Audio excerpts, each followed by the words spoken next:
மாலை நேரத்திலும் இந்த குடுகையில வந்திருக்கிற உங்கள் ஒவ்வொருவரையும் வாழ்த்தி வரவேற்கிறேன். கர்த்தருடைய நாமம் மகிமைப்படுவதாக. கர்த்தருக்கே ஸ்தோத்திரம். அவருடைய நாமம் மகிமைப்படுவதாக. ஸ்லைடு தெரியுதா? யாராவது ஒருத்தர் கொஞ்சம் சொன்னா நல்லா இருக்கும். வந்திருக்கிறவங்க ஒவ்வொருத்தருக்கும் நான் நன்றி செலுத்துகிறேன், வாழ்த்துகிறேன். நம்ம சேர்ந்து இந்த வேத ஆராய்ச்சியில் ஈடுபடுவோம்.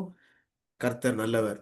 இது ராஜாக்கள் நாளாகம புத்தகங்களுடைய ஒரு வேத ஆராய்ச்சி. கொஞ்சம் கஷ்டமான பகுதி. இதை புரிந்து கொள்வதோ திரும்ப ஞாபகம் வைப்பது கூட கொஞ்சம் கஷ்டமாகத்தான் இருக்கிறது. நானும் அதிகமாக கற்றுக்கொண்டு வருகிறேன். இது எனக்கு ஆண்டவர் தந்த ஒரு பெரிய சந்தர்ப்பம் என்று நான் ஆண்டவருக்கு ஸ்தோத்திரம் செலுத்துகிறேன். முக்கியமா இன்னைக்கு ஞானக்காவை பார்த்தது எனக்கு ரொம்ப சந்தோஷமாக இருக்கிறது. கர்த்தருக்கு ஸ்தோத்திரம். ஆண்டவர் அவர்களுக்கு நல்ல பலத்தை சுகத்தை தொடர்ந்து தந்து இன்னும் ஆயிரங்கள் லட்சங்களுக்கு அவர்களை பயன்படுத்தணும்னு நான் ஜெபம் பண்ணிட்டே தான் இருக்கிறோம் டெய்லி. ஆண்டவர் அவர்களுக்கு தொடர்ந்து நல்ல பலத்தையும் சுகத்தையும் தருவாராக. இன்னைக்கு ஜெபம் பண்ண ஆனி அக்கா கூட எவ்வளோ காலமாக எங்களோட பழக்கம். நல்லா எனக்காக ஜெபித்தார்கள். அதற்காக அவர்களுக்கு நான் நன்றி கூறுகிறேன். கர்த்தருக்கு ஸ்தோத்திரம். இந்த பகுதியை நான் போவதற்கு முன்பாக இந்த தேங்க்ஸ் டு ஸ்கிரைப்னு கீழே போட்டிருக்கிறேன். அது வந்து ப்ளூ கலரில் போட்டிருக்கேன், நீங்கள் பார்க்கலாம். அது வந்து டாக்டர் காட்வின் நிக்கல்சன் என்ற ஒரு அருமையான அண்ணன். அவங்க வந்து பைபிள் ஸ்டடி எடுக்கிறாங்க. ஒரு குரூப் ஸ்கிரைப்ஸ்னு ஒரு குரூப்பை வைத்து அதில் நான் ஒரு அங்கத்தினனாக இருக்கிறேன். அங்கே கற்றுக்கொண்ட சில பாடங்களை உங்களோட பகிர்ந்து கொள்கிறேன். அதனால் அதற்கும் நன்றி சொல்கிறேன். ஷாலோம் என்ரிச்மெண்ட் மிஷன் சர்வீஸ்க்காகவும் உங்களுடைய குடும்ப அந்த இதுக்காகவும் மினிஸ்ட்ரிக்காகவும் ஆண்டவருக்கு நன்றி செலுத்துகிறேன். அவங்க செய்கிற ஊழியங்கள் அபரிமிதமான ஊழியங்கள். கர்த்தருக்கு ஸ்தோத்திரம். கர்த்தர் அவளை தொடர்ந்து பயன்படுத்தட்டும். இந்த மாலை நேரத்திலும் நம்ம ஏற்கனவே கிங்ஸ் அண்ட் கிரானிக்கிள்ஸில் நிறைய பார்த்துருக்குறோம். போன இது பார்ட் 2 தான். இப்போ 2வது முறையாக நாம் கொடுக்குறோம். முதல் முறையில் பார்த்ததை இங்கே நான் ஒரு லிஸ்ட் போட்டிருக்கிறேன். இதை கொஞ்சம் நீங்கள் பார்த்துக்கிட்டிங்கன்னா உங்களுக்கு தெரியும். இதுவரை அப்படின்னு ஒரு பகுதி. இனிமே நம்ம பார்க்க போகிறது என்ன அப்படின்றத முதல்லையே உங்களுக்கு திட்டவட்டமாக சொல்லிவிட வேண்டும் என்று நான் நினைத்தேன். அதனால தான் இந்த லிஸ்ட்டை போட்டிருக்கிறேன். கொஞ்சம் நீங்கள் பார்த்தீங்கன்னா தெரியும். நம்ம இதுக்கு முன்னால் பார்த்தது என்னன்னா, இந்த ராஜாக்களின் காலத்தினுடைய சரித்திரம், ஹிஸ்டரி ஜியோகிராஃபி. அடுத்தது பூகோளம். அவங்க அந்த அந்த ராஜாக்களுடைய ஆட்சி இருந்த அந்த பகுதி, அந்த ஏரியா, அதனுடைய ஜியோகிராஃபி எப்படி இருக்கு அப்படின்றத நம்ம பார்த்தோம். இப்போ திரும்பி ரீகேப் பண்ணுவோம். இன்னைக்கு ரீகேப் பண்ணுவோம். ஏன்னா 3 மாசம் ஆயிடுச்சு. அக்கா சொன்ன மாதிரி எக்ஸாக்ட்லி 3 months ஆயிடுச்சு. நிச்சயமா மறந்து போயிருக்க வாய்ப்பு உண்டு. ஒருவேளை புதிதாக யாராவது வந்திருப்பாங்க. அதனால திரும்ப அதெல்லாம் ஒரு விஷயம் சும்மா ஒரு ரன் த்ரூ பண்ணுவோம். அப்புறம் நெருக்கடி நிலைகள் என்பதை நம்ம பார்த்தோம். ஒரு 4 கிரைசிஸ் நடந்ததை அது என்ன பின்னால வருவோம். முதல் நெருக்கடி என்ன அப்படின்னா, ராஜா வேண்டும். அதாவது முதல்ல இஸ்ரவேல்ல ராஜா கிடையாது, நியாயாதிபதிகள் ஆண்டு கொண்டிருந்தார்கள். அப்போ கிதியோன் என்கிற ஒரு மனிதன் இருந்தான். அவங்க கிட்ட போய் கேட்டாங்க, நீயே ராஜாவாயிடு அப்படின்னு சொல்லி கேட்டாங்க. அப்போ அவன் சொன்னான், ஆண்டவர் தான் உங்களுக்கு ராஜா, ராஜான்னு ஒருத்தர் வரக்கூடாது என்று சொன்னான்.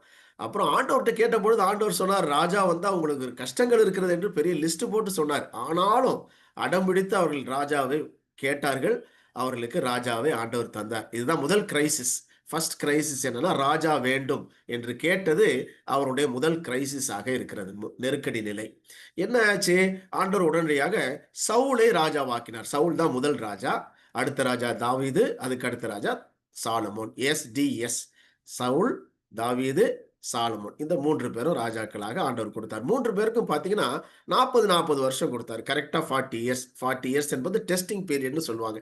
பைபிளில் எல்லாமே 40 இயர்ஸ் வர்றது எல்லாமே ஒரு டெஸ்டிங் பீரியடாக இருக்கிறது. அப்போ ஒரு டெஸ்டிங் டைமா இந்த 40 ஆண்டுகள் ஒவ்வொருத்தருக்கும் கொடுத்தாரு. சாவுல முதல்ல கொடுத்தாரு, அடுத்தது தாவீது, அடுத்தது சாலமோன். இது தான் முதல் நெருக்கடி நிலை. கடைசியில் சாலமோன் வரும்பொழுது சாலமோன் வீழ்ச்சி அடைந்தான். நமக்கு தெரியும், பயங்கரமாக அவன் மாரலி வீக்கா இருந்ததுனால, நிறைய பெண்களோடு சேர்ந்ததுனால எல்லா புற இனத்து பெண்கள், விக்கிரக வணக்கங்கள் எல்லாம் உள்ள வந்துருச்சு. இம்மாரலிட்டி அண்ட் ஐடோலேட்ரி, இந்த 2 ஆண்டவருக்கு பிரியம் இல்லாத 2 இம்மாரலிட்டி அண்ட் ஐடோலேட்ரி, இது 2 ஆண்டவருக்கு கொஞ்சம் கூட பிடிக்காது. இந்த 2ம் சாலமோன் காலத்துல அதிகமாக வந்து விட்டது. அதனால சாலமோன் வீழ்ச்சி அடைந்த பொழுது இரண்டாவது கிரைசிஸ் வருகிறது. இரண்டாவது கிரைசிஸ் இந்த இடது பகை பக்கம் நான் போட்டுக்கிட்டே இருக்கேன். அதை தான் நான் சொல்லிக்கிட்டு இருக்கிறேன். நீங்க கேட்குறீங்கன்னு நினைக்கிறேன். இந்த ரெண்டாவது பக்கம் இந்த ரெண்டாவது நெருக்கடியில என்ன ஆச்சு அப்படின்னு பார்த்தீங்கன்னா, அந்த அரசு இரண்டாக பிரிகிறது. ஒரே ராஜ்யமாக இருந்தது. சமஸ்த இஸ்ரவேல்னு அது வரைக்கும் நம்ம படிப்போம். ஆனா அதுக்கப்புறம் அது இரண்டாக பிரிகிறது. அதான் C2ன்னு போடுறோம். கிரைசிஸ் 2, கிரைசிஸ் 1, கிரைசிஸ் 2, நெருக்கடி நிலை 2. சரி. இந்த கிரைசிஸ் 2ல நீங்க பார்த்தீங்கன்னா, 2ஆ பிரியுது. நல்லா தெரியும் உங்களுக்கு. மேல வடக்கு, கீழ தெற்கு. மேப்ப பார்த்தீங்கன்னா, மேல வடக்கு, கீழ தெற்கு. தெற்கு பக்கம் யூதா, வடக்கு பக்கம் இருக்கிறதெல்லாம் இஸ்ரேல், இஸ்ரவேல் என்று 10 கோத்திரம் மேல. அதனால அதுக்கு பேர் இஸ்ரவேல்னே குடுத்துட்டாங்க. கீழ 2 கோத்திரம் யூதா, பென்யமீன். ஆகவே கீழ இருக்கிறத யூதா அரசாட்சி என்று அதை வச்சுட்டாங்க. ஸோ 2 பிரிவாக பிரித்து விட்டார்கள். ரெகோபெயாம், யெரொபெயாம். ரெகோபெயாம் சாலோமோனுடைய மகன். அவன் கீழே யூதா கோத்திரத்துக்கு அரசனாக இருந்தான்.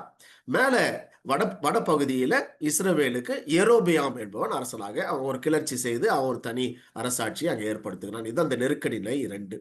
அது தவிர நம்ம என்னெல்லாம் பார்த்தோம், டிக் அடிச்சிருக்கிறோம் பாருங்க.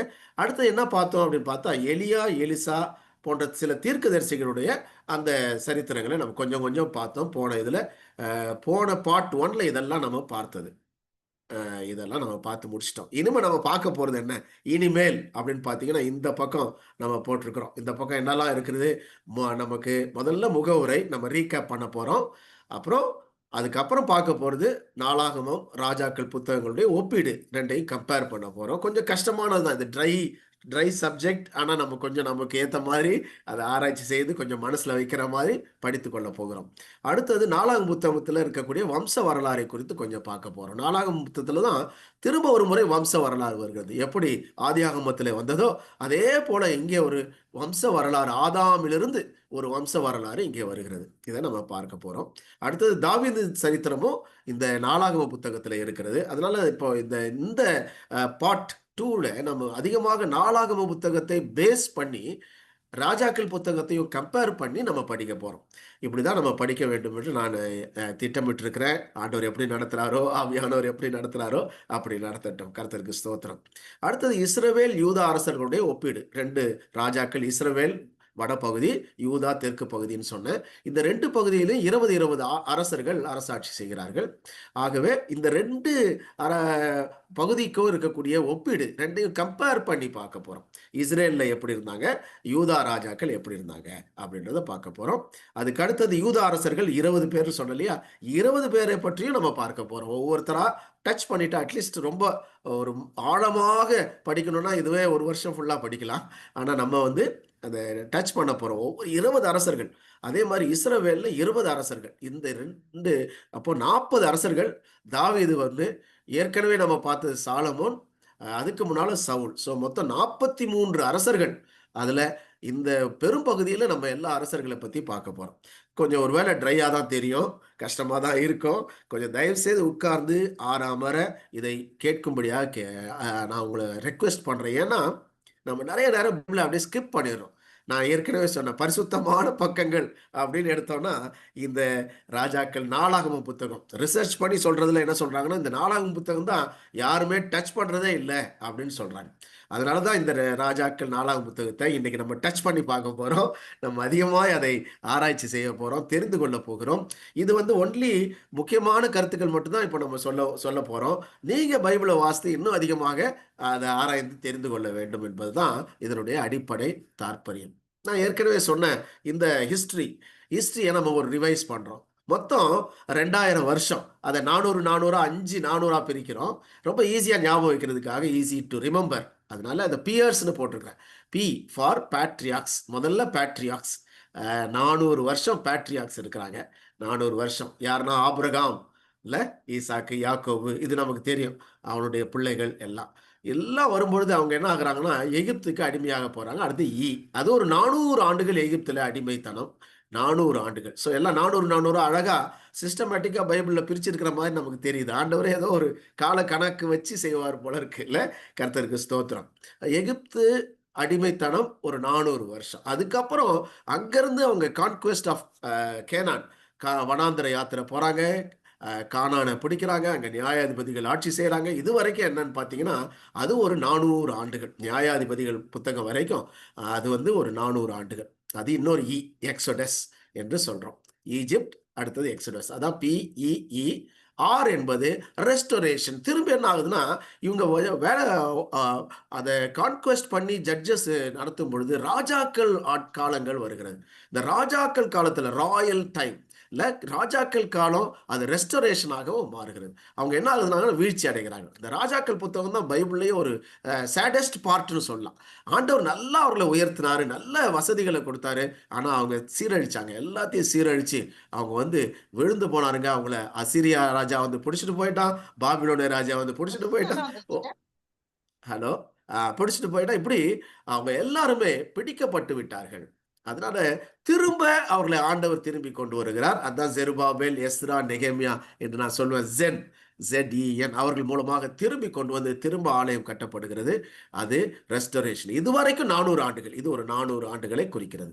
அதுக்கப்புறம் சைலண்ட் இயர்ஸ் என்று கடைசியாக 400 ஆண்டுகள். இது நம்ம பைபிள்ல இல்லை. மல்கியாவுக்கு அப்புறம் மத்தேயு வரைக்கும் இருக்கிற இன்பிட்வீன் பீரியட் சைலண்ட் இயர்ஸ், அது ஒரு 400 ஆண்டுகள். ஸோ ஜெனிசிஸ் டு மேத்யூ அப்படின்னு பார்த்தா 2000 ஆண்டுகள். அந்த 2000-ஐ 400 400 400 400ஆக நம்ம பிரிக்கிறோம். ஆதியாகமம் அதுல இருந்து மத்தேயு வரைக்கும் இருக்கிறது ஒரு 2000 வருஷம். அந்த 2000 வருஷத்தை இப்படியாக பிரிக்கிறோம், 400 400ஆக பிரிக்கிறோம். இதுல பூகோளம் என்ன சொல்லுது அப்படின்னு பாத்தீங்கன்னா ஜியாகிரபி கொஞ்சம் பார்த்துக்கிறது. ஜியாகிரபி என்ன அப்படின்னு நம்ம பார்த்தோம்னா இங்க இந்த ஜியாகிரபியில பாருங்க ABCDE அப்படின்னு இதை நம்ம பிரிச்சுக்கலாம். இங்க அழகா இது வந்து ரொம்ப சிம்பிளா இருக்கு. இங்க இந்த இந்த லெஃப்ட் சைட்ல சின்னதா நான் போட்டிருக்கிறேன், உங்களுக்கு கண்ணுக்கு தெரியுதோ என்னமோ தெரியல. ஏ என்பது அசீரியா, அசீரியாவை குறிக்கிறது. இந்த இடத்துல அசீரியா, இந்த இங்க கீழே போட்டிருக்கு பாருங்க, அசீரியா. நான் ஏரோ காட்டுறேன், அசீரியா. அதுக்கு கீழே பேபிலோன். AB. C என்பது கானான். இந்த கானான் என்பதுதான் இஸ்ரேல், இன்னைக்கும் இருக்கிற இஸ்ரேல், அதுல தான் வருகிறது கானான். அப்புறம் மேல இருக்கிறது டெசர்ட். ABCD ஈஸியா ஞாபகம் வைக்கிறதுக்காக இப்படி நம்ம வைத்துக் கொள்கிறோம். வந்து ஈஜிப்ட், இந்த பக்கம் இடது கை பக்கம், அதாவது வெஸ்டர்ன் சைடு ஈஜிப்ட் இருக்கிறத பார்க்குறோம். அதுக்கு நேராக ஈஸ்டர்ன் சைடில் கோடு போட்டிங்கன்னா ஊர் என்கிற தேசம் வருது. அங்கே தான் ஆபிரகாம் முதல்ல இருந்தார், தேராகு. அங்கேருந்து தான் கிளம்பி வர்றாங்க. ஸோ ஆபிரகாமுடைய ஊர் தான் இந்த ஊர். அது பாபிலோனை சார்ந்தது, அந்த பகுதியில் இருக்கிறது. சரிதானா? இப்போ நம்ம மேப்பை கொஞ்சம் அப்படி பார்த்தீங்கன்னா உங்களுக்கு தெரியும். ஒரு ஜஸ்ட் ஒரு ஐடியா தான் எப்படியெல்லாம் இருக்கிறது. இப்போ ஒரு சின்ன வெள்ளை பேப்பரை எடுத்துக்கிட்டு நீங்கள் ஈஸியாக ஒன்று ஒன்றுத்தையும் நம்ம போட முடியும். ஊர் போட்டு அதுக்கு நேருக்கு கோடு போட்டு ஈஜிப்டை போட்டுடலாம். AB ரெண்டையும் ரைட் சைடில் போட்டுடலாம். நடுவில் சியை போட்டு, நடுவில் இருக்கிறது என்னதுதான், அதுதான் இஸ்ரேல் தேசம், கானான் என்று சொல்கிறோம். அதுக்கு தான் அவங்க வந்தாங்க, தெரியும் உங்களுக்கு. சரி, இதுதான் ஜியாகிரபி. இதையும் நம்ம போன வகுப்பில் பார்த்தது தான் இப்போ நம்ம வந்து என்ன பண்ணுறோம், ரிப்பீட் பண்ணுறோம் உங்களுக்கு ஞாபகம் வைக்கிறதுக்காக. ஹிஸ்ட்ரி, ஜியாகிரபி ரெண்டையுமே ரிப்பீட் பண்ணியாச்சு. சரி, இப்போ வந்து இந்த கிரைசிஸ், 4 கிரைசிஸ் என்னென்ன நடந்தது என்பது திரும்ப ஒரு விஷயம் அப்படி பார்த்துட்டு நம்ம போயிடலாம். இப்போ என்ன நடந்தது அப்படின்னு பார்த்தீங்கன்னா 4 கிரைசிஸ் நடந்திருக்கு. அதில் முதல் 2 கிரைசிஸ் தான் நம்ம போன வகுப்பில் பார்த்தோம். முதல்ல என்னது, வி வாண்ட் கிங். இந்த ஸ்லைடு இங்கே போட்டிருக்க ஸ்லைடு நான் போன வகுப்பில் போட்ட ஸ்லைடு, அதையே அப்படியே சின்னதாக்கி போட்டிருக்கிறேன். வி வாண்ட் கிங் என்று கேட்கிறார்கள் இஸ்ரவேல் மக்கள். எங்களுக்கு ராஜா வேணும், ஒரு ராஜாவை ஏற்படுத்துங்க, ஒரு ராஜா எங்களுக்கு வேணும்னு சொல்லி எல்லாரும் கூக்குரல்றாங்க. ஆண்டவர் சொல்றாரு, ராஜா வந்து அந்த மஞ்சள் கலர்ல இருக்கிற அந்த பகுதியில் நீங்க பாத்தீங்கன்னா ராஜா வந்து அவன் வேண்டாம், ஏதாவது செய்வான், அவன் உங்கள் குமாரரை எடுத்துக்கொள்வான் அவர் சொல்றாரு. இப்படி ஆண்டவர் சொல்றாரு, வேண்டாம்ப்பா ராஜா வேண்டாம், கொஞ்சம் பொறுங்க என்று சொல்றாரு. ஆனா அவங்க பொறுக்கவே முடியவில்லை. பொறுமை இல்லாம கேட்கும்போது ஆண்டவர் தந்துடுறாரு சில நேரம். ஆனா அது கஷ்டமா தான் போயிடுது இல்ல. கொஞ்சம் யோசித்து பாருங்களேன். நம்முடைய வாழ்க்கையில கூட நம்ம நிறைய நேரம் சில காரியங்களுக்காக அவசரப்படுறோம். இப்படி நடந்துடணும், இது நடந்துடணும், இது நடக்கணும் என்று அவசரப்படுறோம். ஆனா அது கடைசியில் நன்மையாக முடிய மாட்டேங்குது இல்ல. அவசரப்படுவதை குறைத்து கொள்வது ரொம்ப நல்லது. ஆண்டவர் அவருடைய நேரத்துல காரியங்களை செய்ய ஆண்டவருக்கு நம்ம ஒப்பு கொடுக்கணும். இத மக்கள் அன்றைக்கு புரிந்து கொள்ளாம சவுலை ராஜாவாக அன்றைக்கு ஏற்படுத்தப்படுகிறான். அப்போ நீங்க பாத்தீங்கன்னா சவுல் ராஜாவானது நிறைய நேரங்கள்ல அது ஒரு வீழ்ச்சியின் அடையாளமாக தான் மாறிவிட்டது. அப்போ இதுதான் ஃபர்ஸ்ட் கிரைசிஸ். சவுல ராஜாவாக்குனாங்க, தாவீது இருந்தாரு. அப்புறம் சாலமோன் வரும்பொழுது வீழ்ச்சி ஆகிவிட்டது. இதுதான் இந்த ரைட் சைடுல போட்டிருக்கேன். Solomon slides. சாலமோன் சரிந்து விழுகிறார். என்னன்னா அவர் ஆண்டவர் சொன்ன எல்லாத்தையும் விட்டுட்டார். அவருக்கு 3 முறை ஆண்டவர் தரிசனமானார். இங்க அழகா போட்டிருக்கு பாருங்க. 3 தரிசனங்கள். சாலமோனுக்கு எந்த வசனம்லாம் இங்க கொடுத்திருக்கிறேன். 3 தரிசனங்கள். ஞானத்தை கேட்கிறாரு, நல்லதான் கேட்டாரு. ஆண்டவர் நான் வெல்த்தையும் சேர்த்து தரேன்னு சொல்லிட்டாரு. எல்லாம் கிடைச்சது. அவனுக்கு இருந்த மாதிரி சாலமோனை போல உடுத்தியிருந்தது யாருமே யாருமே இல்லை என்று வேதத்திலே நம்ம பார்க்கிறோம் இல்ல. அப்படி சாலமோன் அவ்வளவு வெல்த்ல இருந்த பொழுது அவன் வீழ்ச்சி அடையான். பொதுவாக நான் பார்க்குறேன், அந்த ஃபினான்ஷியலா அல்லது எக்கனாமிக்கலா நம்ம நல்லா ஆகும் பொழுது ஸ்பிரிச்சுவலா நம்ம கொஞ்சம் கொஞ்சமா குறைய ஆரம்பிக்கிறோம். அதே தான் சாலமோனுடைய வாழ்க்கையில நம்ம பார்க்கிறோம். அவன் குறைய ஆரம்பிச்சான். 2வது முறை ஆண்டவர் வார்னிங் கொடுத்தாரு. 1 ராஜாக்கள் 9ஆம் அதிகாரம் 2ஆம் வசனம். இந்த 1 சீன் போட்டா 1 கிரானிக்கல், 1 நாளாகமம், 1 கேன்னு போட்டா 1 ராஜாக்கள். ஸோ 1 ராஜாக்கள் 9ஆம் அதிகாரத்தில் திரும்ப ஒரு விசை அவர் தரிசனமாகிறார். 3வது முறை 1 ராஜாக்கள் 11ஆம் அதிகாரத்திலையும் அவர் தரிசனமாகிறார். 3 முறை தரிசனமாகியும் சாலமோன் திருந்தவில்லை. சாலமோன் வீழ்ச்சி அடைந்தார். என்ன ஆச்சு? ராஜ்யம் 2ஆக பிரிந்தது. இதுதான் 2வது கிரைசிஸ். கிரைசிஸ் 2ன்னு இந்த லெஃப்ட் சைட்ல நான் போட்டிருக்கிறேன். கொஞ்சம் பாருங்க அதை.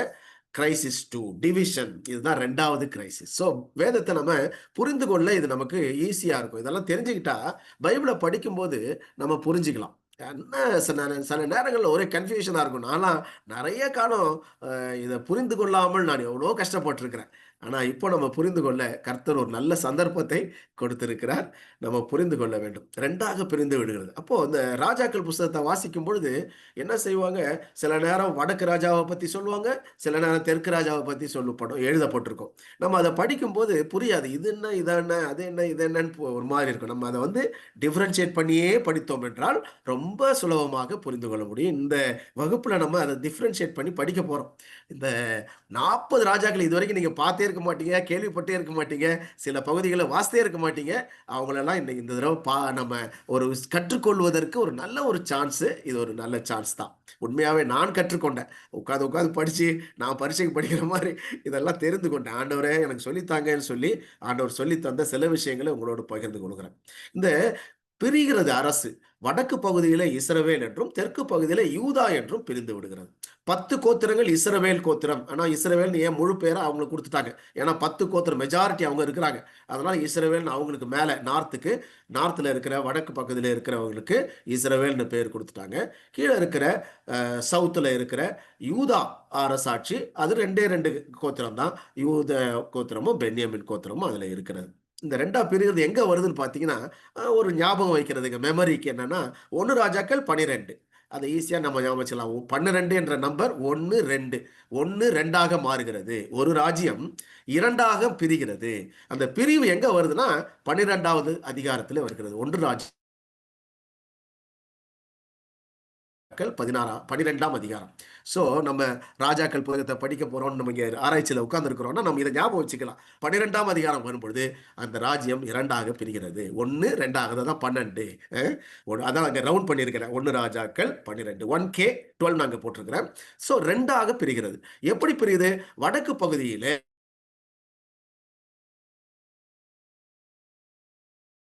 ராஜாவாக்கி கொண்டு அவங்க வடக்கு பகுதியில ஒரு பெரிய அரசாங்கம் அமைகிறது. 10 கோத்திரம் இருக்கக்கூடிய அரசாங்கம் அமைகிறது. அங்க படத்தை பார்த்தீங்கன்னா தெரியும். அந்த ப்ளூ கலர் மேப்ல ப்ளூ கலர்ல இருக்கிறது எல்லாம் பார்த்தீங்கன்னா இஸ்ரேல். கீழே மஞ்சள் கலர்ல இருக்கிறது ஃபுல்லா என்னதுன்னா யூதா கோத்திரம், யூதா கிங்டம் ஆஃப் ஜூடா என்று போட்டிருக்கிறது இல்லையா? யூதா அரசு. இந்த யூதா அரசு கீழே, இஸ்ரேல் அரசு மேல ப்ளூல இருக்குது. இது 2ஆ பிரிஞ்சிருச்சு. இந்த யூதா அரசு சின்னது தான். ஆனால் 2 கோத்திரம். ஆனால் அதுதான் நிலைத்து நிற்கிறது.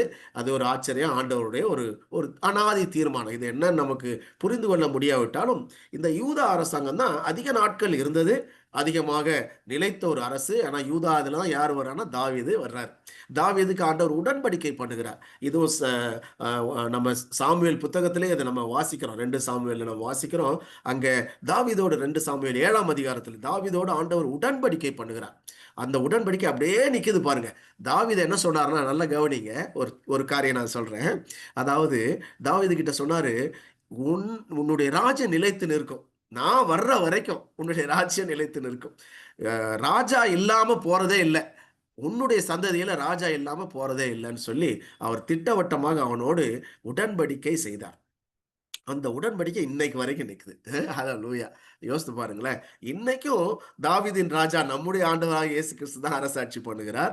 அவங்க வாழ்ந்த காலத்திலே கடைசி வரைக்கும் அந்த தாவீதுடைய வம்சம் முழுவதும் ராஜாக்களாக கடைசி வரைக்கும் இருந்தாங்க. கடைசியில பிடிபடும் வரைக்கும் அவங்க ராஜாக்களாக இருந்ததையும் நம்ம பார்க்க முடியும். அந்த ராஜா இன்னைக்கும் இஸ்ரேல் கொடியை பார்த்தீங்கன்னா ஸ்டார் இருக்கும். என்ன பேர் போட்டிருப்பாங்கன்னா டேவிட்ஸ் ஸ்டார் அப்படின்னு போட்டிருப்பாங்க. அப்போ டேவிடுடைய அந்த அரசாட்சி இன்னைக்கும் அவங்க அதை ஏற்றுக்கொள்கிறார்கள், இன்னை நம்புறாங்க. இன்னும் அவர்களுக்கு ஒரு பெரிய ராஜா யாருன்னா தாவீது தான். அவங்கள பொறுத்த வரைக்கும் நிறைய ராஜா, 43 ராஜாக்கள் அந்த பழைய ஏற்பாட்டில் இருந்திருந்தாலும் அவங்களுக்கு இன்னைக்கும் அவங்க சொல்றது தாவீது தான் இல்லையா. தாவீதை பற்றி இன்னைக்கு நம்ம கொஞ்சம் பார்க்க போறோம். முடிஞ்சா டைம் இருந்தால் நம்ம அதையும் பார்த்துடலாம். சரி, இதுல கிரைசிஸ் 2 நம்ம பார்த்துட்டோம். கிரைசிஸ் 3 என்ன ஆகுது அப்படின்னு பார்த்தீங்கன்னா, படையெடுப்பு வருகிறது. அசீரியர்கள் வந்து வடக்கு பகுதியில இருந்து அந்த 10 கோத்திரம் பெரிய இஸ்ரவேலை பிடிச்சிட்டு போயிட்டாங்க. அசீரியா பிசி 722ல அசீரியா பிடிச்சிட்டு போயிட்டாங்க. இது 2 ராஜாக்கள் புஸ்தகத்துல 17ஆம் அதிகாரத்துல இதை நம்ம படிக்கலாம். அதே மாதிரி 2 நாளாகமத்துல 5ஆம் அதிகாரம் 26ஆம் வசனம் யாராவது ஒருத்தர் வாசிக்கலாமா? 2 நாளாகமம் 5ஆம் அதிகாரம் 26ஆம் வசனத்துல அங்கேயும் அந்த 3 கோத்திரங்கள் முதல்ல பிடிபடுகிறது. அது சொல்லப்பட்டிருக்கும். நீங்க வாசித்தீங்கன்னா தெரியும். யாராவது ஒருத்தர் வாசிக்கலாமே? 2 நாளாகமம் 5ஆம் அதிகாரம் 26ஆம் வசனம் வாசிக்கிறீங்களா? இல்லையே. 14 14 வரைக்கும் தான் இருக்குது. 14 வருஷம் தான் இருக்கு. 1 நாளாகமமா இருக்கும். 1 நாளாகமா பாருங்க.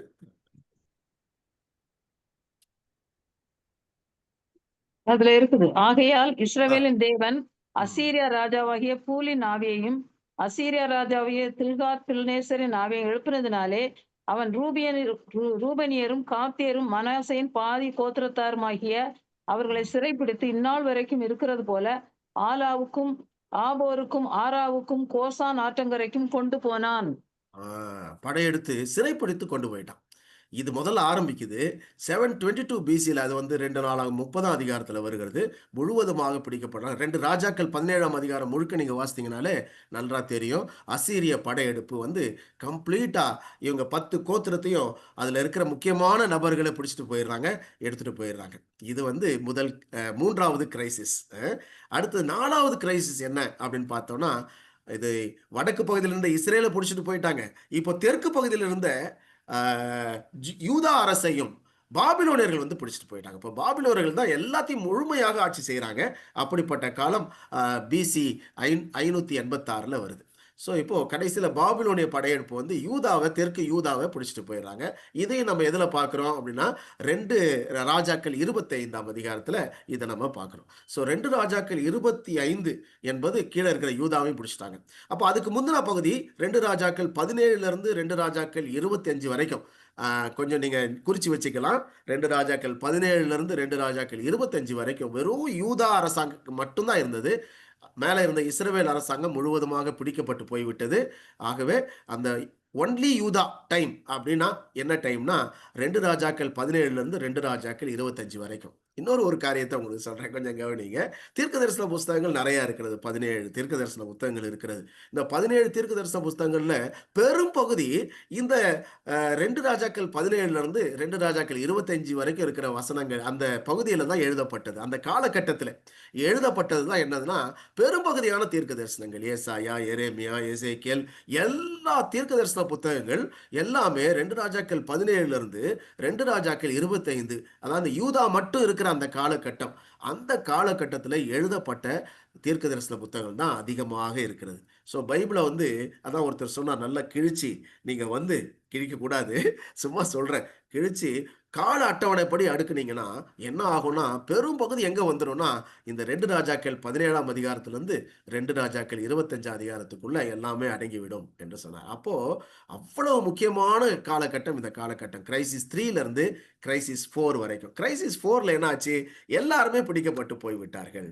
அந்த இடையில தான் எலியா, எலிசா இவர்களையும் நம்ம கடந்த வகுப்புல நம்ம பார்த்துட்டோம். அவங்க செய்த அற்புதங்கள், அவங்க 2 பேரையும் கம்பேர் பண்ணோம். அதெல்லாம் உங்களுக்கு தெரியும்.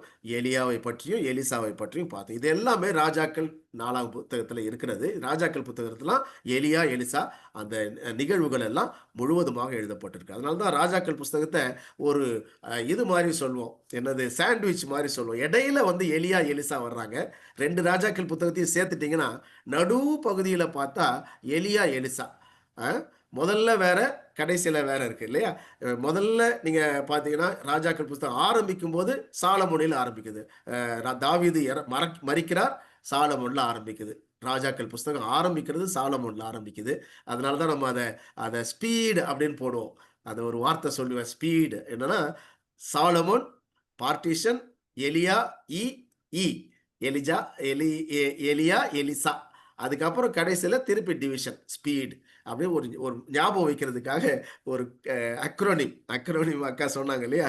அக்ரோனிம். ஃபர்ஸ்ட் கிங்ஸ் எல்லாத்தையும் சேர்த்தோம்னா அதுக்கு ஸ்பீடு என்கிற வார்த்தையை நம்ம பயன்படுத்தலாம். சாலமோனில் ஆரம்பிக்கிறது, கடைசியில பிரிவினையில பிரிந்த அரசுகள் எல்லாம் அதை பற்றி அந்த 2 ராஜாக்கள் பிற்பகுதி எல்லாம் அதுதான் வருகிறது. இதுல நம்ம இங்க ஒண்ணு என்னன்னு போட்டிருக்கிறோம். இந்த 3 ராஜாக்கள் நம்ம ஏற்கனவே சொன்னது, தாவீது, அதுக்கு மேல சவுல், முதல்ல தாவீதுக்கு கீழே சாலமோன். இந்த 3 ராஜாக்கள் சமஸ்த இஸ்ரவேலுக்கு அரசாட்சி செய்யறாங்க. அதுதான் எஸ் 1 சாமுவேல் 2 சாமுவேல் 2 சேர்த்தா எஸ்எஸ்டின்னு சொல்லலாம். சாமுவேல், சால், டேவிடோட அது முடிகிறது இல்லையா? சாலமோன் கிடையாது. 1 சாமுவேல் 2 சாமுவேல்ல சாலமோனுடைய சரித்திரம் கிடையாது. அதனாலதான் நம்ம சாலமோனை பத்தி சொல்லணும்னா உடனே எங்க தேடணும் அப்படின்னா ராஜாக்கள் புத்தகத்துக்கு தான் வந்தாகணும். நீங்க எதை தேடக்கூடாது? சாமுவேல் புத்தகத்தை தேடக்கூடாது. சாமுவேல் புத்தகத்துல சாலமோனுடைய சரித்திரம் இல்லை. சாலமோனுடைய சரித்திரம் எங்கே ஆரம்பிக்கிறது? 1 ராஜாக்கள் முதல் 11 அதிகாரங்களிலே அது இருக்கிறத நம்ம பார்க்கிறோம். அப்புறம் 12ஆம் அதிகாரம் டிவிஷன். அதான் இங்க இந்த வரிசையா போட்டிருக்க பாருங்க, இடது கை பக்கம் அப்படி போட்டிருக்கிறது. நீங்க அப்படி பார்த்தீங்கன்னா உங்களுக்கு புரியும். எஸ்எஸ்டின்னு சொல்லுவோம். அது வந்து 1 சாமுவேல் 2 சாமுவேல்ல இருக்கக்கூடியது. சாமுவேல் முதல்ல சாமுவேல் புத்தகத்துல ஃபர்ஸ்ட் ஆரம்பிக்கிறது சாமுவேல் பிறக்கிறான் இல்லையா? அன்னாளுக்கு சாமுவேல் பிறக்கிற அந்த நிகழ்ச்சியில தான் ஆரம்பிக்கும் சாமுவேல்.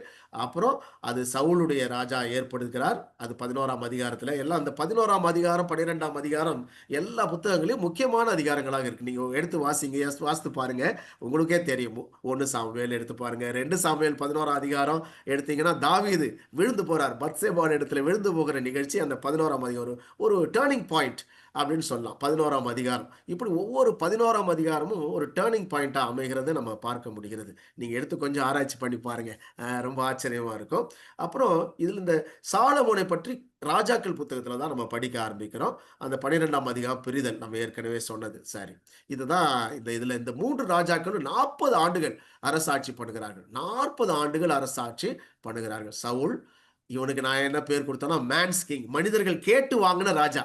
ஆனா அவன் என்ன பண்ணிட்டான்? வம்ச அரசை இழந்து விட்டான். அவனுடைய பிள்ளைங்க யாரும் ராஜாவாக ஆகிறதுக்கு வாய்ப்பு இல்லாமல் போய், வம்ச அரசு என்பது அப்பா, பையன், பேரன் இப்படி வந்துச்சுன்னா அதுக்கு பேர் வம்ச அரசு. டினாஸ்டி, டைனாஸ்டின்னு சொல்லலாம், டினாஸ்டின்னு சொல்லலாம். எனக்கு கரெக்டாக எனக்கு ப்ரொனன்சியேஷன் தெரியல. ஆனால் அது என்னன்னா வம்ச அரசு, ஒரு குடும்பமாக அரசாட்சி செய்வது. அவன் சவுலுக்கு அதை இழந்து போயிட்டான். ஆனால் ஆக்சுவலாக ஆண்டவர் வாக்குத்தத்தத்தை செய்திருந்தார். இந்த வலது கை பக்கம் மஞ்சள்ல போட்டிருக்கோம், இப்படி செய்வதனால் தானும் தன் குமாரனும் இஸ்ரவேலில் தங்கள் ராஜ்யத்தில் நீடித்து வாழ்வார்கள் என்று. உபாகமத்தில் ஆண்டவர் இப்படி ராஜா உண்மையா நல்லவனா இருந்தா அவன் குடும்பமாக வம்சமாக அவர்கள் ஆளுவார்கள் என்று சொல்றார். ஆனா அது நடக்கல. எங்க சவுல் வந்து அவன் மேன்ஸ் கிங் 40 ஆண்டுகள் விழுந்து போயிட்டான். அடுத்தது பாத்தீங்கன்னா கர்த்தருடைய இருதயத்துக்கு ஏற்றவன் பேரு தாவீது. அவன் 40 ஆண்டுகள். அவன் தான் ஆண்டவருடைய good king, one of the best கிங்ஸ்ன்னு சொல்றாங்க. அவன் உண்மையாவே நல்ல அரசாட்சி பண்ணான். அது வந்து இதுல நம்ம பார்க்கிறோம். இந்த 2 பேருக்கும் வித்தியாசம். ஒருத்தர் சொன்னார், அதான் இவன் வந்து கழுதையை தேடிட்டு போய் ராஜாவானான். யாரு? சவுல். அதே மாதிரிதான் அவன் ராஜ்யம் அமைஞ்சது. தாவீது வந்து ஆடுகளை மேய்க்கும் பொழுது ராஜாவானான். அதே மாதிரி மேய்க்கிறவனாக நல்லவனாக அவன் வாழ்ந்தான். அதனால அவனுடைய ராஜ்யம் அதுக்கேற்ற மாதிரி அமைஞ்சதுன்னு சொன்னாரு. அப்படிதான் இருக்கிறது இங்க. அப்புறம் 40 ஆண்டுகள் உலக ஞானி யாரு? சாலமோன் வருகிறார். சாலமோன் தாவீதுடைய மகன் தான். இது வம்ச அரசு தான். தாவீதுக்கு மட்டும் அந்த வம்ச அரசு ஆண்டவர் சொன்ன உடன்படிக்கைப்படி அப்படியே வருகிறது பாருங்க. அது ஒரு ஆச்சரியம் தான். இப்போ இந்த தாவீது வந்து என்ன பண்றான்?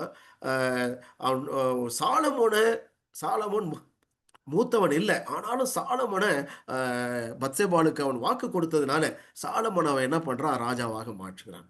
ஆனா என்ன, அவன் பெரிய ஞானி தான், ஆனா தவறாய் போய் விடுகிறான்ல. அதான் அவன் எழுதின 3 புத்தகங்கள் சொல்லுவாங்க இல்ல, நீதிமொழிகள், பிரசங்கி, உன்னத பாட்டு. உன்னத பாட்டை அவர் ரொம்ப சந்தோஷமா இருக்கும்பொழுது, இளைஞனா இருக்கும்பொழுது எழுதினாரு அப்படின்னு சொல்லுவாங்க. கொஞ்சம் வளர்ந்து கொஞ்சம் ஒரு மெச்சூரிட்டி வரும்பொழுது அவர் நீதிமொழிகள் எழுதினாராம். கடைசியில வந்து அவருக்கு அப்பதான் ஞானம், உண்மையான ஞானம் வருது. என்ன எழுதுறாருன்னா பிரசங்கி எழுதுறார். பிரசங்கி எப்படி வரும்னா மாயை மாயைன்னு எல்லா இடத்துலயும் மாயை வரும். அப்பதான் அவரு புரிந்து கொள்கிறார். இந்த பிரசங்கியினுடைய கடைசி வசனம் இங்க கீழே போட்டிருக்கிறேன். 12ஆம் அதிகாரம் பிரசங்கி 12:13 பார்த்தீங்கன்னா, அப்பதான் அவனுக்கு ஞானம் வருகிறது. என்ன சொல்றாங்க? கடைத்தொகை என்னவென்றால், அதுக்கு யாராவது ஒருத்தர் வாசிங்களேன். பிரசங்கி 12:13. பிரசங்கி 12:13.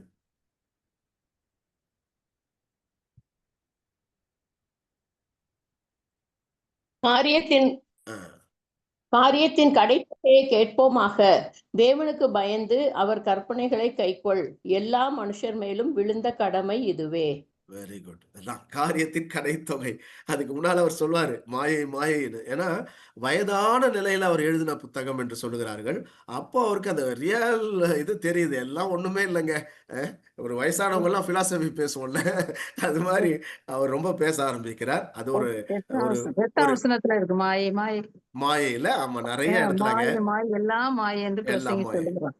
தேங்க்யூ அக்கா, தேங்க்யூ. ஸோ இப்படி இந்த 3 வகை அரசர்களையும் ஆண்டவர் அவர்களுக்கு கொடுக்குறார் ஒரு டெஸ்டிங்காக. இந்த மக்கள் கேட்டாங்க இல்லையா, ராஜா வேணும் ராஜா வேணும்னு. 3 வகை ராஜாக்கள் வர்றாங்க. ஒருத்தர் தாவீது வந்து ஒரு பிளஸ், சவுல் வந்து மைனஸ், சாலமோன் வந்து பிளஸும் மைனஸும் சேர்ந்தவர் அப்படி வச்சுக்கலாம். பிளஸ்ஸாகவும் இருந்தாரு, முதல்ல நல்லா தான் ஆரம்பிச்சாரு, ஆனா அவரு எல்லாத்தையும் இழந்து போனார், பிளஸும் மைனஸும். சரி, அடுத்ததுக்கு வரலாம். அடுத்தது என்னன்னு பார்த்தோம்னா, இதுதான் நம்ம இனிமேதான் நம்ம கொஞ்சம் கொஞ்சமாக நம்ம பகுதிக்குள்ள நம்ம வரப்போறோம். நம்ம 1 சாமுவேல் 2 சாமுவேல் எஸ்கேசின்னு சொல்றேன். ஸ்வீட் காரம் காஃபின்னு நான் வேலை செய்யற இடத்துக்கு பொழுதுலாம் சொல்லுவாங்க. ஸ்வீட் காரம் காஃபி கொடுங்க, ட்ரீட் கொடுங்கன்னு கேட்கறதுக்கு அப்படி கேட்பாங்க. அதுதான் எனக்கு ஞாபகம் வந்துச்சு. Samuel S, Kings K, Chronicle C, SKC. இது இந்த 6 புத்தகங்கள் 1 சாமுவேல் 2 சாமுவேல், 1 ராஜாக்கள் 2 ராஜாக்கள், 1 நாளாகமும் 2 நாளாகும். இந்த 6 புத்தகங்கள்ல எவ்வளவோ சரித்திரம் உள்ளே அமர்ந்து இருக்கிறத நம்ம பார்க்க முடிகிறது. இது வந்து ஒரு ஒரு ட்ரையா தான் இருக்கும், கஷ்டமா தான் இருக்கும். ஆனாலும் இதை நம்ம ஆராய்ச்சி பண்ணி படிக்கும் பொழுது நிறைய புதைப்பொருள்களை நம்ம எடுக்க முடிகிறது. கர்த்தருக்கு ஸ்தோத்திரம். இப்போ நம்ம 4ஆம் புத்தகத்தை அடிப்படையாக நம்ம வைத்துக் கொள்ள போகிறோம். நான் சொன்னேன் 4ஆம் புத்தகத்தினுடைய தீம் என்ன, அதனுடைய கருப்பொருள் என்ன, இந்த வலது கை பக்கம் போட்டிருக்கிற மேல டேவிட் சுப்ரீமசி, தாவீதின் சிறப்பு தான் மெயின். அவங்க எதுக்காக எழுதினாங்க அப்படின்னா 4ஆம் புத்தகத்தை தாவீதினுடைய ஒரு பெருமையை எழுத வேண்டும். ஏனென்றால் அப்போதான் 4ஆம் புத்தகம் எப்போ எழுதப்பட்டது அப்படின்னா, இந்த இஸ்ரவேல் மக்கள்லாம் பிடிபட்டு போன பிறகு திரும்பி வர்றாங்க பாருங்க, அந்த திரும்பி வந்த பிறகு எழுதப்பட்டது தான் 4ஆகம புத்தகம். ராஜாக்கள் புத்தகம் அதுக்கு முன்னால் எழுதப்பட்டது. 100 ஆண்டுகள் கேப் ரெண்டுக்கும், ராஜாக்கள் புத்தகத்துக்கும் 4ஆம் புத்தகத்துக்கும் இடையில 100 ஆண்டுகள் இருக்கிறது. 100 ஆண்டுகள் கழித்து 4ஆம் புத்தகம் எழுதுறாங்க. அப்போ தாவீதை பற்றியே தான் அவங்க அதிகமாக நினைத்து சுப்ரீமசி ஆஃப் டேவிட் அதுதான் சொல்லணும்னு சொல்லி அவர்கள் எழுதினது தான் இந்த 4ஆகம புத்தகம். சரி, இந்த புத்தகத்தில் என்னெல்லாம் இருக்கு அப்படின்னு பார்த்தீங்கன்னா, இங்கே பாருங்க, கீழே இங்கே போட்டிருக்கிறேன். இந்த 1 சாமுவேல் 2 சாமுவேல் சேர்ந்தா அதுக்கு பேர் எஸ்எஸ்டி. அதான் இங்கே எஸ்எஸ் என்பது 1 சாமுவேல்ல வருது, 2 சாமுவேல்ல முழுக்க தாவீதை பற்றி நம்ம பார்க்கிறோம். எஸ்எஸ்டி என்னது, முதல்ல சாமுவேல், சவுல், டேவிட், இதெல்லாம் இந்த சாமுவேல் புத்தகங்கள்ல 2 புத்தகத்தையும் சேர்த்து எஸ்எஸ்டின்னு சொல்லலாம். முதல்ல சாமுவேல், சவுல், டேவிட். டேவிட் வந்து 2 சாமுவேல்ல வர்றாரு. 2 சாமுவேல் ஆரம்பத்திலேயே நமக்கு அது சவுலுடைய மரணம், அதுக்கப்புறம் டேவிடுடைய ராஜ்யம் அங்கே வருகிறது. இதுதான் 1 சாமுவேல் 2 சாமுவேல். அதை நம்ம பார்க்க போகிறதுல நீங்கள் ஏற்கனவே பார்த்துட்டீங்க. ஆனால் 1 ராஜாக்கள் 2 ராஜாக்கள் எடுத்து பார்த்தீங்கன்னா ரொம்ப ஆச்சரியமாக இருக்கும். அது எப்படின்னா ஸ்பீடுன்ற வார்த்தையை நம்ம போடுறோம். நம்ம ஏற்கனவே சொன்னேன், ஃபர்ஸ்ட் எடுத்த உடனே சாலமோனுடைய அரசாட்சி தான். அதாவது தாவீது ராஜா இருக்கிறாரு, அவர் சாக போறார், அப்படிதான் ஆரம்பிக்குது. ராஜாக்கள் புத்தகம் ஆரம்பிக்கும் போது இப்படிதான் ஆரம்பிக்குது. அப்போ சாலமோனுடைய அரசாங்கம் விழுந்து போறார் சாலமோன். அப்போ பார்ட்டிஷன், எஸ்பி வந்து பார்ட்டிஷன் பிரிகிறது. அதுக்கப்புறம் இ என்பது எலியா, அடுத்த இ அது ரெண்டும் 2 ராஜாக்கள்ல வருது, இடி. இது இ என்பது எலிசா, அடுத்த இ, அதுக்கப்புறம் டிவைடட் கிங்டம்ஸ், அது கடைசியில முடிகிறது. ஸ்பீடு இதுதான் நம்ம தெரிந்து கொள்றதுக்கு, ஞாபகம் வச்சுக்கிறதுக்கு 1 ராஜாக்கள் 2 ராஜாக்கள் என்ன இருக்கு, 1 நாளாகமும் 2 நாளாகமத்தில் என்ன இருக்கு. இது எல்லாரும் என்ன சொல்றாங்க வேத அறிஞர்கள், இந்த 1 சாமுவேல் 2 சாமுவேல் அப்படி நேரா பார்த்தீங்கன்னா 1 நாளாகம் போலையும், ஒன்று ராஜாக்கள் ரெண்டு ராஜாக்களை பார்த்தீங்கன்னா 2 நாளாகும் போலவும் ஏறக்குறைய இருக்கிறதை பார்க்க முடியும். அதனால தான் இந்த ஆரோ மார்க் போட்டிருக்கேன். சாமுவேல் புத்தகங்கள் 2ஐயும் சேர்த்தா 4ஆம் புத்தகம் முதல் 4ஆம் புத்தகத்தை போலவும், ராஜாக்கள் புத்தகம் 2ஐயும் பார்த்தா முதல் 2வது 4ஆம் புத்தகத்தை போலவும் இருக்கிறத பார்க்க முடிகிறது. இதில் பார்த்தா அப்படி தெரியுது. 1 நாளாகமத்தில் என்ன இருக்கிறது? First Chronicles, what are the subjects? இப்போவே நம்ம எல்லாத்தையும் படித்து தெரிஞ்சுக்கிறோம். முதல்ல என்னென்ன இருக்குதுன்றதை தெரிஞ்சுக்கிட்டா உள்ளே போகும்பொழுது இன்னும் கொஞ்சம் வசதியாக நமக்கு இருக்கும். 1 நாளாகமத்தில் முதல் 9 அதிகாரங்கள் என்ன இருக்கு கொஞ்சம் பாருங்களேன். 1 நாளாகமும் முதல் 9 அதிகாரங்களில் வம்ச வரலாறு இருக்கு. நிறைய பேர் அதனாலேயே அதை படிக்க ஆரம்பிச்ச உடனே 4ஆம் புத்தகத்தை ஆஃப் ஆகிடும், சுவிட்ச் ஆகிடும். ஐயோ வேணாங்க, போதும், இது வேணாங்க அப்படின்னு சொல்லுவாங்க. ஏன்னா அந்த வம்ச வரலாறு ஒரு கொஞ்சம் போர் அடிக்கிற மாதிரி இருக்கும். படிக்க படிக்க என்னடா இது, இவனை பெத்தான், இவங்க அப்பா என்று சொல்லி இதே வந்துட்டு இருக்குதே அப்படின்னு நமக்கு இருக்கும். ஆனால் அதுலேயும் நல்ல நிறைய காரியங்களை நம்ம கற்றுக்கொள்ள போகிறோம். இந்த ஆராய்ச்சியில் நல்ல புதிய காரியங்களை கற்றுக்கொள்வோம். அப்புறம் 10ஆம் அதிகாரம் சவுல், 11ஆம் அதிகாரத்திலிருந்து 29ஆம் அதிகாரம் வரைக்கும் தாவீதை நம்ம பார்க்கணும். தாவீதனுடைய அவனுடைய வாழ்க்கை, அவனுடைய பெருமைகள், அவன் எப்படி அந்த ஆலயத்தை ஆராதனைகள் எல்லாம் எப்படி ஒழுங்கு பண்ணினான் என்பதெல்லாம் ரொம்ப சிறப்பாக அந்த அதிகாரங்களை நம்ம பார்க்க முடிகிறது. ஸோ இது ரொம்ப நமக்கு படிக்க வேண்டிய ஒரு பகுதி. இந்த பகுதி 1 நாளாகவும் 2 நாளாகவும். சரி, 2 நாளாகமத்தில் என்ன இருக்கு அப்படின்னு பார்த்தீங்கன்னா, 2 நாளாகமும் முதல் 9 அதிகாரங்களில் சாலமோன், தாவீது முடிஞ்சிருச்சு 1 நாளாகமத்தில். 2 நாளாகமத்தில் இந்த ஆரோ மார்க் போட்டிருக்கேன். 1லேருந்து 9ஆம் அதிகாரம் வரைக்கும் சாலமோன் பற்றி பார்க்கிறோம். அதுக்கப்புறம் யூதாவுடைய ராஜாக்கள் ஃபுல்லாக நீங்கள் ஒரு வித்தியாசம் நல்லா தெரிந்து கொள்ள வேண்டியது, 4ஆம் புத்தகத்தில் ஒன்லி யூதா ராஜாக்கள், இஸ்ரவேல் ராஜாக்களை பற்றி எதுவுமே 4ஆம் புத்தகத்தில் சும்மா பேர் வேணா வரலாம், ஆனால் அவருடைய சரித்திரம் எதுவும் வரவே வராது. 4ஆம் புத்தகத்தில், ராஜாக்கள் புத்தகத்தில் யூதா ராஜாக்களும் வரும், இஸ்ரவேல் ராஜாக்களும் வரும். ஆனால் 4ஆகம புத்தகத்தில் இதுதான் ஒரு வேறுபாடு. ராஜாக்கள் புத்தகம், 4ஆகம புத்தகம், இது ரெண்டு ஏறக்குறைய சரித்திரம் எல்லாம் ஒரே சரித்திரங்கள் தான் ரிப்பீட் ஆகும். ஆனால் இதில் யூதா ராஜாக்கள் மட்டும் வர்றாங்க 4ஆகம புத்தகத்தில். ராஜாக்கள் புத்தகத்தில் யூதா ராஜாக்களை பற்றியும் வரும், இஸ்ரவேல் ராஜாக்களை பற்றியும் வரும். அதுதான் கொஞ்சம் குழப்பமாக இருக்கும். ரெண்டு மாறி மாறி வருமா, நம்ம படிக்கும் பொழுது குழப்பமாக இருக்கும். சரி, இந்த 2 ராஜாக்கள் முதல் 9 அதிகாரங்களில் சாலமோன், அப்புறம் யூதா ராஜாக்களை பற்றி மீதி ராஜாக்கள் 20 ராஜாக்கள் லைனாக ஒரு ரெகோபியாம்லேருந்து எசேக்கியா வரைக்கும் ஒரு 13, அப்புறம் மனாசேயிலிருந்து சிதேக்கியா, அது யூதா மட்டும் இருக்கிறது, மனாசேயிலிருந்து சிதேக்கியா வரைக்கும் இருக்கிறது 7. அப்போ மொத்தம் 20 ராஜாக்கள் ரெகோபியாம்லேருந்து சிதேக்கியா வரைக்கும். அதான் A to Z சொல்லுவோம். முதல்ல ஆபிரகாமே ஒரு ராஜா மாதிரி தான் ஆரம்பிக்கிறார் சரித்திரத்தில். நீங்கள் பார்த்தீங்கன்னா ஆபிரகாம் கீழே, ஜெட்ல செதேக்கியா, அதில் முடியுது சரித்திரம். செதேக்கியா தான் கடைசி அரசன், அது யூதாவுடைய அரசன். அவனை கண்ணை பிடுங்கி அவனை கொண்டு போகிறாங்க. ஆனாலும் பாருங்க, அதுக்கப்புறம் அந்த யூதா ராஜ்யம் திரும்ப வருகிறது. அதுதான் பெரிய காரியம். ஆண்டவர் ரெஸ்டரேஷன், காட் ஆஃப் ரெஸ்டரேஷன். போன அந்த ஸ்டடியில் கூட நான் திரும்ப சொன்னேன், God is a God of restoration. எதெல்லாம் இழக்கிறோமோ அதெல்லாம் அவர் திரும்ப தருகிறவராக இருக்கிறார். ஹல்லேலூயா, கர்த்தருக்கு ஸ்தோத்திரம். அவர் எதையும் நம்ம இழந்தாலும் அதை திரும்ப பெற்றுக்கொள்ள வைக்கிறவர் நம்முடைய ஆண்டவர். அது மட்டும் மறந்து போக வேண்டாம். இந்த யூதா ராஜ்யம் எல்லாம் அழிஞ்சு போயிடுச்சு. அந்த சொல்லப்போனால் தேவாலயம் கம்ப்ளீட்டாக எரிக்கப்பட்டு விட்டது. ஆனால் கர்த்தர் திரும்ப அதை கட்டினார். ஹல்லேலூயா, கர்த்தர் கட்டுவார், எழுப்புவார். ஒருவேளை உங்கள் வாழ்க்கையில் இங்கே கேட்டுக்கொண்டிருக்கிற சகோதர சகோதரிகளே, ஏதாவது நம்ம இழப்புகள் இருக்கும் பொழுது நம்ம பயப்பட வேண்டாம். நம்முடைய ஆண்டவர் கைவிடாத ஆண்டவர். ஹல்லேலூயா, ஸ்தோத்திரம். இந்த 4ஆம் புத்தகத்தை எழுதுனது யாரா இருக்கும் அப்படின்னா, ஆசிரியர் எஸ்ராவாக இருக்கலாம் என்று நிறைய, அதில் பைபிளில் இல்லை, ஆனால் நிறைய வேத அறிஞர்கள் அதை ஏற்றுக்கொள்கிறார்கள்.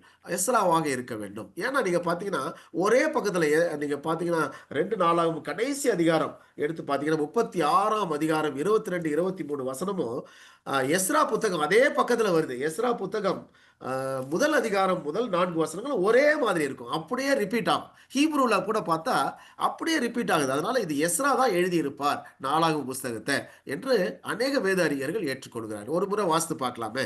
எஸ்ரா 2 4ஆகமும் 36ஆம் அதிகாரம் 22 23ஐயும், எஸ்ரா 1ஆம் அதிகாரம் முதல் 2 வசனங்களை அப்படி வாசிப்போம், நமக்கே தெரிஞ்சிடும். கொஞ்சம் யாராவது ஒருத்தர் வாசிக்கலாம். எரேமியாவின் வாயினாலே கர்த்தர் சொன்ன வார்த்தை நிறைவேறும்படி பெர்சியாவின் ராஜாவாகிய கோரேசின் 1ஆம் வருஷத்திலே கர்த்தர் பெர்சியாவின் ராஜாவாகிய கோரேசின் ஆவியை ஏவினதினாலே அவன், பரலோகத்தின் தேவனாகிய கர்த்தர் பூமியின் ராஜ்யங்களை எல்லாம் எனக்கு தந்திருளி யூதாவில் உள்ள எருசலேமிலே தமக்கு ஆலயத்தை கட்டுவிக்கும்படி எனக்கு கட்டளையிட்டிருக்கிறார். அவருடைய ஜனங்கள் எல்லாரிலும் ஆ எவன் உங்களுக்குள் இருக்கிறானோ அவன் போகட்டும். அவனுடைய தேங்க்யூக்கா. தேவனாகிய கர்த்தர் அவனோடு இருப்பாராக என்று பெர்சியாவின் ராஜாவாகிய கோரேஸ் அறிவிக்கிறார் என்று தன் ராஜ்யம் எங்கும் எழுதி அனுப்பி விளம்பரம் பண்ணினான். எஸ்ரால 1ஆம் வசனம். ஆ எரேமியாவின் வாயினாலே கர்த்தர் சொன்ன வார்த்தை நிறைவேறும்படி பெர்சியாவின் ராஜாவாகிய கோரேசுடைய 1ஆம் வருஷத்திலே கர்த்தர் பெர்சியாவின் ராஜாவாகிய கோரேசின் ஆவியை ஏவினதினாலே அவன், பரலோகத்தின் தேவனாய கர்த்தர் பூமியின் ராஜ்யங்களெல்லாம் எனக்கு தந்தருளி யூதாவில் உள்ள எருசலேமிலே தமக்கு ஆலயத்தை கட்டும்படி எனக்கு கட்டளையிட்டிருக்கிறார். போதும் அக்கா. Thank you thank you. பாருங்க, ரெண்டும் அப்படியே வர்றதை நம்ம பார்க்குறோம். ஹீப்ரூல சேம் வேர்ட்ஸ், அப்படியே அந்த வேர்ட்ஸ் கூட அதே வருது. அப்போ என்ன தெரியுது அப்படின்னா, ஆசிரியர் எஸ்ராவா தான் இருக்கணும். ஏன்னா 4ஆம் புஸ்தகத்திலையும் அதே வார்த்தைகள் வருது, எஸ்ரா புத்தகத்திலையும் அதே வார்த்தைகள் வருது. அதனால எஸ்ராவாக தான் இருக்கும் என்பது நமக்கு கொஞ்சம் நிர்ணயிக்கப்படுகிறது. நிரூபிக்கலாம், இப்படி வச்சு நம்ம நிரூபிக்கலாம். இப்போ பாருங்க, இந்த எஸ்ரா எழுதுனதுனால இந்த 4ஆம் புஸ்தகத்தில் அதிகமாக எஸ்ரா யாருன்னு உங்களுக்கு தெரியும். ஒரு வேத பாரகன், அவன் வந்து வேதத்தை கரைத்து குடித்தவர் மட்டுமல்ல, ஒரு ஆசாரிய இனத்தை சார்ந்தவர். அதனால எஸ்ராவை நீங்க கவனிச்சு பார்த்தீங்கன்னா, இந்த ஆலய ஊழியங்கள் இதெல்லாம் அதிகமாக 4ஆம் புஸ்தகத்தில் நல்லா எழுதுறார். ஏன்னா அவர் அந்த கண்ணோட்டத்திலேயே அந்த புத்தகத்தை 4ஆம் புஸ்தகம் எழுதப்படுகிறது. ஆனால் ராஜாக்கள் புத்தகம் அப்படி அல்ல. அது யாரால் எழுதப்பட்டிருக்கு? எரேமியாவால் எழுதப்பட்டிருக்கும் என்று சொல்லுகிறார்கள். எரேமியாவால் எழுதப்பட்டு, ஏன்னா பைபிளில் இல்லை. பைபிளில் இல்லாத சொல்லும் பொழுது கொஞ்சம் கவனமாக இருக்க வேண்டும். அது நம்ம நம்பலாம், நம்பாமலும் இருக்கலாம். எரேமியாவால் எழுதப்பட்டது என்று சொல்லுகிறார்கள். ஆனால் ராஜாக்கள் புத்தகத்தில் எல்லாம் நெகட்டிவாக இருக்கும், 4ஆம் புஸ்தகத்தில் எல்லாம் பாசிட்டிவாக இருக்கும். கடைசியில் கூட நீங்கள் பார்த்தீங்கன்னா 4ஆம் புஸ்தகம் எப்படி முடியுது? திரும்ப வந்தார்கள், பிடிக்கப்பட்டு போன யூதா மக்கள் அனைவரும் திரும்பினார்கள் என்கிறது தான் 4ஆம் புஸ்தகத்துடைய கடைசி வார்த்தையாக வருகிறது. அப்படின்னா அப்படி ஆண்டவர் பாருங்க, எல்லாம் திரும்புறதாங்கன்றது 4ஆம் புஸ்தகத்தில் வருது. ஆனால் அதை யார் எழுதலைன்னா, அந்த ராஜாக்கள் புஸ்தகத்தில் எழுதினவர் அதை எழுதலை. ஏன்னா அவர் நெகட்டிவ்லேயே தான் போறாரு, அப்படி நெகட்டிவாக எழுதுறார். ஸோ அதனால தான் இந்த ராஜாக்கள் புத்தகத்தில் என்ன இருக்குன்றது இந்த கருப்பில் போட்டிருக்கேன் பாருங்க. ராஜாக்கள் புத்தகம் ஏற்கனவே இதை நான் சொல்லிட்டேன், சொன்னதே தான் இங்கே எழுதியிருக்கிறேன். நீங்கள் பார்த்தீங்கன்னா உங்களுக்கு தெரியும். 1 ராஜாக்கள், அது முதல் 11 அதிகாரம், தாவீதின் மரணம், சாலமோன் அரசு 40 ஆண்டுகள், அப்புறம் ஒரு 80 ஆண்டுகள், இந்த டிவைடட் கிங்டம் வந்து 80 ஆண்டுகள் வருது. அதை வந்து 1 ராஜாக்கள்ல நம்ம பார்க்குறோம். அப்புறம் எலியா, கடைசியில் எலியாவோடு அது முடிகிறது, எலியாவுடைய சரித்திரம் முடிகிறது. இந்த 9 4 ஜேன்னு போட்டிருக்காங்க. 9 இஸ்ரவேல் ராஜாக்கள், 4 யூதா ராஜாக்கள், மொத்தம் 13 ராஜாக்கள் இந்த முதல் ராஜாக்கள் புத்தகத்திலேயே சொல்லப்படுகிறார்கள். இதை நம்ம பார்க்க போறோம், பின்னால் ஒன்று ஒன்றா பார்க்க போறோம். கொஞ்சம் கஷ்டமாக தான் இருக்கும், ஆனால் தயவு செய்து இருந்து கேளுங்க இது. ஏன்னா நம்ம வந்து தெரியாததை தெரிந்து கொள்கிறோம், நிறைய காரியங்கள் படித்தும் புரியாததை புரிந்து கொள்கிறோம். அதுதான் நானும் புரிஞ்சுக்கிட்டேன், அதை உங்ககிட்ட சொல்றேன், அவ்வளவுதான். I am so happy. ஏன்னா இதை ஷேர் பண்றது எனக்கு ரொம்ப சந்தோஷமா இருக்கு. ஏன்னா இது வரைக்கும் நம்ம படிச்சிருக்கலாம், நிறைய குழப்பத்தோடு இருக்கலாம், அதெல்லாம் கொஞ்சம் தெளிவு பண்றதுக்கு இந்த ஆராய்ச்சி நமக்கு தேவையாக இருக்கிறது. சரி, 2 ராஜாக்கள் புத்தகத்தில் என்ன இருக்கு? இது ஒரு பரிதாப சரித்திரம்னு போட்டிருக்கேன். ஏன்னா கடைசியில் அழிவு பாருங்க, ராஜாக்களே ஆண்டவர் ஏற்படுத்தினார், ஆனால் எல்லாம் அழிஞ்சு அழிஞ்சு எல்லாம் சீரழிச்ச மாதிரி இல்லை, கழுதை கெட்டு குட்டி செவராச்சின்னு சொல்லுவாங்க இல்லையா, அது மாதிரி இது அப்படியே கீழே கீழே போகுது. எலிசா எலியா 2 பேரும் இவர்களுக்கு தீர்க்கதரிசனம் சொல்றாங்க, செய்யாத தப்பு எல்லாம் சொல்றாங்க. தீர்க்கதரிசிகள் ஆண்டவர் ஏற்படுத்துகிறார். முக்கியமாக வடக்கு பகுதிக்கு தான் இந்த எலியா எலிசா 2 தீர்க்கதரிசிகளும் வடக்கு பகுதி, இஸ்ரவேல் வடக்கு பகுதியில் தான் ஆண்டவர் தீர்க்கதரிசிகளாக அவர்களை வைத்தார். அதே போல அவர்கள் செய்கிறார்கள். சமாரியா தான் வடக்கு பகுதியுடைய தலைநகராக பெருங்காலமாக இருந்தது. அங்க சமாரியாவில் தான் எலியா எலிசா 2 பேரும் அற்புதங்கள் எல்லாம் செய்திருக்கிறாங்க. எல்லாம் செஞ்சோம், அந்த மக்கள் சீரழிந்து விட்டார்கள். பார்த்தீங்கன்னா அவங்க விக்கிரக வணக்கத்திலே திரும்ப திரும்ப திரும்ப விழுந்து அப்படியே போறாங்க.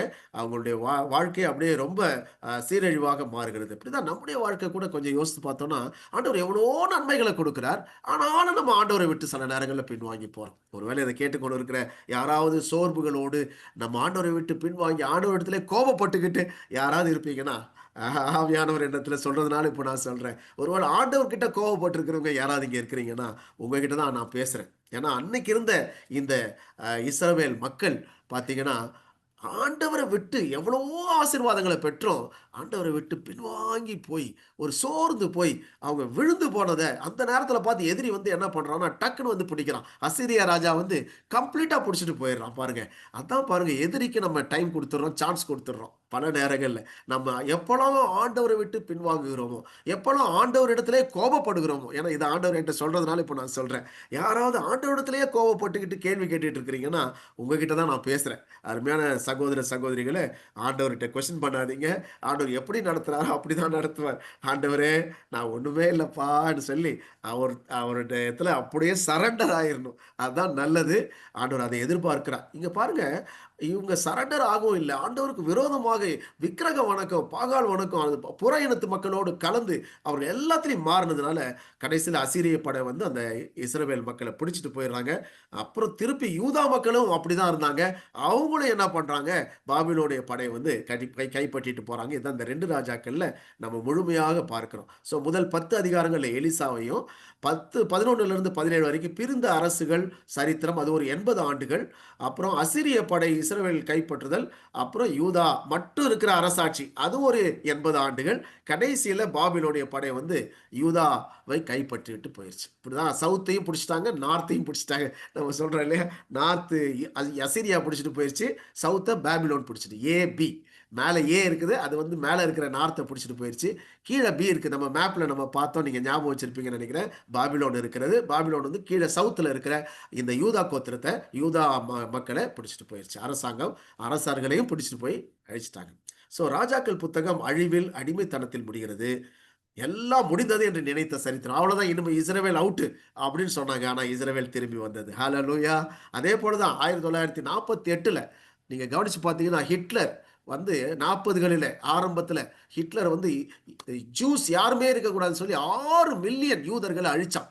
கம்ப்ளீட்டா யூதர்களே அழிச்சு போடணும்னு சொல்லி அழிச்சான். ஆனா அதே 1940களில் 48ல் இஸ்ரவேல் தேசம் உருவானது. பாருங்க, ஆண்டவர் வந்து ரெஸ்டரேஷன், காட் ஆஃப் ரெஸ்டரேஷன். திரும்ப திரும்ப அதை நம்ம சொல்லணும். Is a God of restoration. அதனால தான் அவர் சொன்ன வாக்கை மாற்றவே மாட்டாருங்க. இங்க பாருங்க, நான் இந்த கருப்புல கொடுத்துருக்கேன், டேவிட் சுப்ரீமசின் போட்டது கீழே 2-3 வசனங்களை கொடுத்துருக்கேன். நீங்க அப்புறம் வாசித்து பாருங்க. 2 சாமுவேல் 7ஆம் அதிகாரம் 12ஆம் வசனம். அதுல தான் ஆண்டவர் அவனுக்கு வாக்கு கொடுக்கிறார், உடன்படிக்கை பண்ணுகிறார். உன்னுடைய ராஜ்யம் எதுவும் ஆகாது அப்படின்னு சொல்லி அங்க அந்த நீங்க அப்புறம் வாசித்து பாருங்க.